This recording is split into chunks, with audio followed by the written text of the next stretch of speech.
Boys ಪೇಜಲ್ಲಿ gas cylinder ಸ್ಫೋಟವಾಗಿರುವಂತಹ ಘಟನೆ ನಡೆದಿದ್ದು ಈ ಸ್ಫೋಟಕ್ಕೆ ಓರ್ವ ಯುವಕ ಸಾವನ್ನಪ್ಪಿದ್ರೆ ಮತ್ತೆ ಮೂವರಿಗೆ ಗಂಭೀರವಾಗಿ ಗಾಯವಾಗಿದೆ ಅಂತ ಹೇಳಲಾಗ್ತಾ ಇದೆ. ಓರ್ವ ಸಾವನ್ನಪ್ಪಿದ್ರೆ ಮೂವರ ಸ್ಥಿತಿ ಗಂಭೀರವಾಗಿದೆ. ಗ್ಯಾಸ್ ಸಿಲಿಂಡರ್ ಸ್ಫೋಟಗೊಂಡು ಬೆಂಗಳೂರಿನ ಕೊಂದಲಹಳ್ಳಿಯಲ್ಲಿ ಈ ಘಟನೆ ನಡೆದಿದ್ದು ಬಳ್ಳಾರಿ ಮೂಲದ ಟೆಕ್ಕಿ ಅರವಿಂದ್ ಈ ಘಟನೆಯಲ್ಲಿ ಸಾವನ್ನಪ್ಪಿರುವಂತಹ ವ್ಯಕ್ತಿ. 7 ಹಿಲ್ಸ್ ಕೋ ಲಿವಿಂಗ್ ಪಿಜಿಯಲ್ಲಿ ಈ ಅವಘಡ ಸಂಭವಿಸಿದೆ. ಬಾಯ್ಸ್ ಪಿಜಿಯಲ್ಲಿ ಗ್ಯಾಸ್ ಸಿಲಿಂಡರ್ ಸ್ಫೋಟಗೊಂಡಿದ್ದು ಓರ್ವ ಸಾವನ್ನಪ್ಪಿದ್ರೆ ಮೂವರ ಸ್ಥಿತಿ ಗಂಭೀರವಾಗಿದೆ. ಒಟ್ಟಾರೆಯಾಗಿ ಈ ರೀತಿಯಾದಂತಹ ಘಟನೆಗೆ ಏನು ಕಾರಣ ಅನ್ನುವಂಥದ್ದು ಕೂಡ ತಿಳಿದು ಬರಬೇಕಾಗಿದೆ. ಯಾರ್ದಾದ್ರೂ ನಿರ್ಲಕ್ಷ್ಯದಿಂದ ಈ ರೀತಿಯಾಗಿ ಆಯ್ತಾ ಅನ್ನುವಂತಹ ವಿಚಾರ ಕೂಡ ತನಿಖೆಯಿಂದ ತಿಳಿದು ಬರಬೇಕಿದೆ. ಬಾಯ್ಸ್ ಪಿಜಿಯಲ್ಲಿ ಗ್ಯಾಸ್ ಸಿಲಿಂಡರ್ ಸ್ಫೋಟಗೊಂಡು ಈ ರೀತಿಯಾದಂತಹ ದುರ್ಘಟನೆ ಸಂಭವಿಸಿದ್ದು ಓರ್ವ ಸಾವನ್ನಪ್ಪಿದ್ರೆ ಮತ್ತೆ ಮೂವರು ಗಂಭೀರವಾಗಿ ಗಾಯಗೊಂಡಿದ್ದಾರೆ. ಮಾಡ್ತೀವಿ. ಸೊ 8 o'clock ಬಂದಾಗ ಬೆಂಕಿ ಬಿದ್ದಿದೆ ಅಂತ ಗೊತ್ತಾಗಿದೆ. ಗೊತ್ತಿರೋ ಮಾಹಿತಿ ಪ್ರಕಾರ ಏನಾಗಿದೆ ಅಂದರೆ ಅವರು ಪೊಲೀಸ್ ಹೇಳಿದ ಪ್ರಕಾರ ಗ್ಯಾಸ್ ಲೀಕ್ ಆಗಿದೆ, ಹಾಗೆ ಏನೋ ಆಗಿದೆ. ಸೊ ಒಂದು ಡೆತ್ ಆಗಿ 3 ಜನ ಏನೋ ಇಂಜುರಿ ಆಗಿದ್ದಾರೆ, ಹಾಸ್ಪಿಟಲೈಸ್ ಆಗಿದ್ದಾರೆ ಅಂತ ಮಾತ್ರ ಗೊತ್ತಿರೋದು. ಈಗ ಸದ್ಯದ ಮಟ್ಟಿಗೆ ನಮ್ಮ ಜಸ್ಟ್ ಬಾಡಿ ಕರ್ಕೊಂಡು ಹೋಗಿದ್ದಾರೆ. ನಾವೀಗ ಅಕಾಮಿಡೇಷನ್ ಆಗಿದೆ, ಬೇರೆ ಒಂದು ಕಡೆ ಮಾಡಿದ್ದಾರೆ.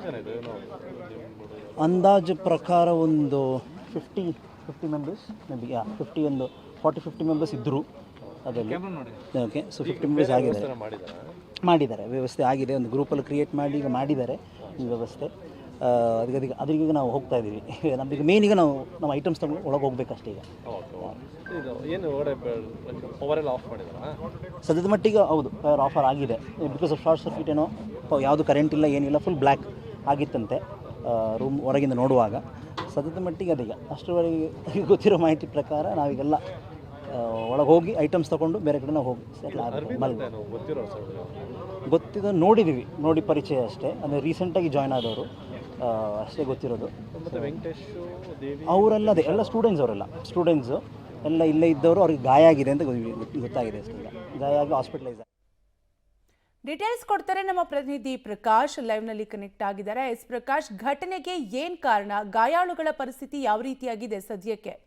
ಸದ್ಯಕ್ಕೆ ಮೂವರು ತೀವ್ರವಾಗಿ ಗಾಯಗೊಂಡಿದ್ರು. ಅವರ ಸ್ಥಿತಿ ತುಂಬಾ ಚಿಂತಾಜನಕವಾಗಿದೆ. ಅವರಿಗೆ ಖಾಸಗಿ ಆಸ್ಪತ್ರೆಯಲ್ಲಿ ಚಿಕಿತ್ಸೆಯನ್ನು ಕೂಡ ಮುಂದುವರಿಸಲಾಗಿದೆ. ಆದರೆ ಈ ಒಂದು ಘಟನೆಯಲ್ಲಿ ಓರ್ವ ಟೆಕ್ಕಿ ಮೃತಪಟ್ಟಿದ್ದಾರೆ ಅನ್ನುವಂಥದ್ದು ಕೂಡ ಗೊತ್ತಾಗಿದೆ. ಈಗಾಗಲೇ ಎಲ್ಲ ಪೊಲೀಸ್ ಅಧಿಕಾರಿಗಳು ಜೊತೆಗೆ FSL ಟೀಮ್ ಕೂಡ ಇಲ್ಲಿ ಈಗೇನು ಕೆಲವೇ ಹೊತ್ತಲ್ಲಿ ಕೂಡ ಈಗ FSL ಟೀಮ್ ಕೂಡ ಬರುತ್ತೆ. ಈಗ ಪೊಲೀಸರು ಕೂಡ ಕಂಪ್ಲೀಟ್ ಆಗಿ ಎಲ್ಲಿ ಘಟನಾ ಸ್ಥಳ ಆಗಿದೆಯಲ್ಲ ಆ ಭಾಗಕ್ಕೆ ಯಾರನ್ನ ಕೂಡ ಒಳಗಡೆ ಆಗ್ಲಿ ಅಥವಾ ರಸ್ತೆಗೆ ಬರುವಂತಹದ್ದನ್ನ ತಡಿತಾ ಇದ್ದಾರೆ. ಈಗಾಗಲೇ ಈ ಭಾಗದ ಈಸ್ಟ್ ಕಾರ್ಪೊರೇಷನ್ ನ ಅಧಿಕಾರಿಗಳು ಕೂಡ ಬಂದಿದ್ದಾರೆ. ಕಂಪ್ಲೀಟ್ ಆಗಿ ಈ ಒಂದು ಕಟ್ಟಡಕ್ಕೆ PGಯನ್ನ ನಡೆಸೋದಕ್ಕೆ ಯಾವ ಸಮಯಕ್ಕೆ ಇದನ್ನ ಅನುಮತಿಯನ್ನ ನೀಡಲಾಗಿತ್ತು, ಜೊತೆಗೆ ಯಾವ್ದೆಲ್ಲ ರೂಲ್ಸ್ ಗಳನ್ನ ಬ್ರೇಕ್ ಮಾಡಿದ್ರು, ಮಾನ್ಯತೆ ಇತ್ತಾ ಇಲ್ವಾ, ಸಾಕಷ್ಟು ವಿಚಾರಗಳನ್ನ ಕೂಡ ಈಗ ಪರಿಶೀಲನೆಯನ್ನ ನಡೆಸಲಾಗಿದೆ.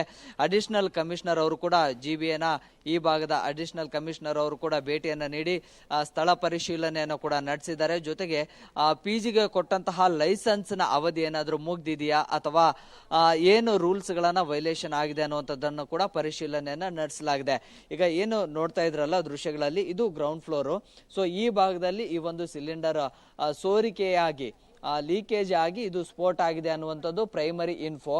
ಆದ್ರೆ FSL ತಂಡ ಬಂದ ಬಳಿಕ ಮತ್ತಷ್ಟು ಮಾಹಿತಿ ಕೂಡ ಹೊರಬೀಳುವಂತ ಸಾಧ್ಯತೆಗಳು ಕೂಡ ಇದಾವೆ. ಒಟ್ಟು 50ಕ್ಕೂ ಹೆಚ್ಚು ಜನ ಈ PGಯಲ್ಲಿದ್ರು. ಯಾವಾಗ ಇದು ಸ್ಫೋಟ ಆಗುತ್ತೆ ಗ್ರೌಂಡ್ ಫ್ಲೋರ್ ಅಲ್ಲಿ, ಆಗ ಒಂದ್ ರೀತಿಯಲ್ಲಿ ಇಡೀ ಬಿಲ್ಡಿಂಗ್ ಅಲ್ಲೇ ಒಂದ್ ರೀತಿಯಲ್ಲಿ ವೈಬ್ರೇಟ್ ಆಗುವಂತಹ ಫೀಲ್ ಕೂಡ ಆಗುತ್ತೆ. ಮೇಲಿದ್ದಂಥವ್ರೆಲ್ಲರೂ ಕೂಡ ಗಾಬರಿಯಾಗಿ ಕೆಳಗಡೆ ಬರ್ತಾರೆ. ಕೆಳಗಿದ್ದಂತಹ ಓರ್ವ ಟೆಕ್ಕಿ ಏನಿದ್ದಾರೆ, ಬಳ್ಳಾರಿ ಮೂಲದ ಟೆಕ್ಕಿ, ಅವರು ಮೃತವನ್ನ ಪಡ್ತಾರೆ. ಅದಾದ ಬಳಿಕ ರಕ್ತಸಿಕ್ತ ಆಗಿರುತ್ತೆ ಒಂದಿಷ್ಟು ದೇಹ. ಕೂಡಲೇ ಸ್ಥಳೀಯ ಆಸ್ಪತ್ರೆಗೂ ಕೂಡ ದಾಖಲು ಮಾಡುವಂತ ಕೆಲಸ ಕೂಡ ಆಗುತ್ತೆ. ಸೊ ಈಗ PGಯಲ್ಲಿ ಇದ್ದಂತ ಎಲ್ಲಾ ನಿವಾಸಿಗಳನ್ನ ಕೂಡ ಈಗ ಬೇರೆಡೆಗೆ ಶಿಫ್ಟ್ ಮಾಡುವಂತ ಕೆಲಸ ಕೂಡ ಮಾಡಲಾಗಿದೆ. ಸೊ ಅಲ್ಲಿದ್ದಂತ ಒಂದಿಷ್ಟು ವಸ್ತುಗಳು PG ನಿವಾಸಿಗಳದ್ದು ಇನ್ನೂ ಕೂಡ ಒಳಭಾಗದಲ್ಲೇ ಇದೆ. ಸೊ ಹೀಗಾಗಿ ಕಂಪ್ಲೀಟ್ ಆಗಿ ಪೊಲೀಸರು ಕೂಡ, ಸ್ಥಳೀಯ ಪೊಲೀಸರು ಕೂಡ ಕಂಪ್ಲೀಟ್ ಆಗಿ ಈ ಒಂದು ಜಾಗವನ್ನ ಸುತ್ತುವರೆದು ಯಾರಿಗೂ ಕೂಡ ಒಳಗಡೆ ಹೋಗದಂತೆ ಈಗ ನಿರ್ಬಂಧವನ್ನ ವಿಧಿಸಲಾಗಿದೆ. ಜೊತೆಗೆ ಹಾಗೆ ಒಂದಿಷ್ಟು ಮುಂದಿನ ದೃಶ್ಯಗಳನ್ನ ಕೂಡ ತೋರಿಸ್ತಾ ಹೋಗ್ತೇನೆ. ರಸ್ತೆಯ ಮುಂಭಾಗ ಏನಿದೆಯಲ್ಲ, ಈಗ ಪಿಜಿಯಲ್ಲಿ ಯಾರೆಲ್ಲ ಇದ್ರು ಅವರ ಸ್ನೇಹಿತರು ಮತ್ತೆ ಅವ್ರಿಗೆ ಸಂಬಂಧಪಟ್ಟಂತಹ ಸಂಬಂಧಿಕರು ಎಲ್ಲರೂ ಕೂಡ ಬರ್ತಾ ಇದ್ದಾರೆ. ಇದು ಕೋ ಲಿವಿಂಗ್ ಪಿ ಜಿ. ಇದು ಹುಡುಗ ಮತ್ತೆ ಹುಡುಗಿಯರು ಎಲ್ಲರೂ ಕೂಡ ಇಲ್ಲೇ ಇದ್ರು, ಅವರ ಸ್ನೇಹಿತರು ಅವರೆಲ್ಲರೂ ಕೂಡ ಬರ್ತಾ ಇದ್ದಾರೆ.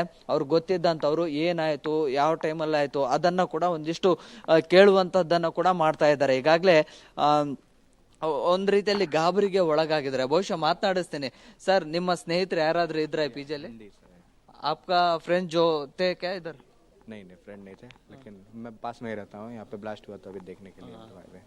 ओके, आपको कैसा पता हुआ इधर? किसी टाइम में आपको इधर 5:45 में निकल रहा था इधर से, तो यहाँ पे फायर ब्रिगेड का ट्रक वगैरह लगा हुआ था, ओके. तो वही ब्लास्ट था. ಇವರು ಈ ಪಿ ಜಿಯ ಪಕ್ಕದಲ್ಲೇ ಒಂದು ಬಿಲ್ಡಿಂಗ್ ಅಲ್ಲಿ ಇರ್ತಾರೆ. ಸೊ ಇದು ಸಂಜೆ ಟೈಮಲ್ಲಿ ಆಗಿರೋದು ಘಟನೆ ಅಂತ ಹೇಳ್ತಾರೆ. ಸೊ ನೋಡಿ, ಇಲ್ಲಿ ಇದ್ದಂಥವ್ರೆಲ್ಲರೂ ಕೂಡ ಬೇರೆ IT ಕಂಪನಿಗಳಿದಾವೆ, ಮತ್ತೆ ಬೇರೆ ಬೇರೆ ಬಿಲ್ಡಿಂಗ್ ಗಳಿದಾವೆ. ಸೊ ಈ ಸ್ಫೋಟದ ತೀವ್ರತೆಗೆ ಒಂದ್ ರೀತಿಯಲ್ಲಿ ಇಲ್ಲಿ ಇದ್ದಂಥವ್ರು ಎಲ್ಲರೂ ಕೂಡ ಅಕ್ಷರಶಃ ಬೆಚ್ಚಿ ಬಿದ್ದಿದ್ರು. ಏನಾಯ್ತು ಅನ್ನುವಂಥದ್ದು ಕೂಡ ಅವ್ರಿಗೆ ಆ ತಕ್ಷಣಕ್ಕೆ ಗೊತ್ತಾಗ್ತಿರ್ಲಿಲ್ಲ. ಅಷ್ಟರ ಮಟ್ಟಿಗೆ ಆತಂಕ, ಗಾಬರಿಗೆ ಒಳಗಾಗಿದ್ರು.